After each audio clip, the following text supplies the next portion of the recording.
ভাই, আপনি সারাদিন সারাক্ষণ কাজে কর্মে ব্যস্ত থাকেন। আপনি একটা জিনিস হিসাব করেন যে আপনার ফজরের নামাজের সময় 10 মিনিট 15 মিনিট আপনি ব্যয় করেন, জহরের নামাজের সময় আপনি 20 মিনিট বা 30 মিনিট ব্যয় করেন, আসরের নামাজের সময় আপনি 10 মিনিট বা 12 মিনিট ব্যয় করেন, মাগরিবের নামাজের সময় 15 মিনিট 10 মিনিট ব্যয় করেন, আর এশার নামাজের সময় 30 থেকে 40 মিনিট বা 30 মিনিট বা 20 মিনিট আপনি ব্যয় করেন। এই মোট 2 ঘন্টা 2.5 ঘন্টা বা 1.5 ঘন্টার সময় আপনি সারাদিন যদি আল্লাহর আস্থায় যদি চলেন, আর যে বাকি সময়টা 14 ঘন্টা 15 ঘন্টা বা 20 ঘন্টা আপনি তো সেইভাবে রিল্যাক্সে চলাফেরা করতেছেন ভাই। কাজ করতেছেন, চলাফেরা করতেছেন, বন্ধুদের সাথে আড্ডা দিচ্ছেন, স্টুডেন্টে যাচ্ছেন, সমস্ত কাজে আপনি ব্যস্ত। আপনি আল্লাহর রাস্তায় কি 10 মিনিট বা 1 ঘন্টা 1.5 ঘন্টা সময় দিতে পারবেন না?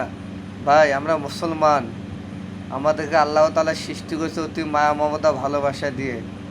তাই আসুন আমরা সবাই ইসলামের দিকে, নামাজের দিকে, রাসূলের দিকে, রাসূলের সুন্নতের দিকে আমরা সবাই চলি।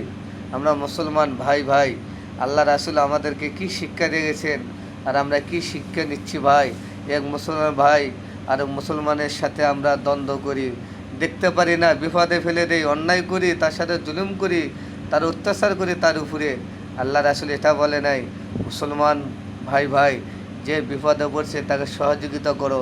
আমরা সবাই মিলে ইসলামের আইন কানুনগুলো মেনে চলি, তাহলে ইনশাল্লাহ আমরা মুসলমান কখনো ইহুদি খ্রিস্টানদের কাছে আমরা আমরা তাদের কাছে মাথা নত করব না, পরাজয় বরণ করব না। ইনশাল্লাহ আমরা জয় থাকবই।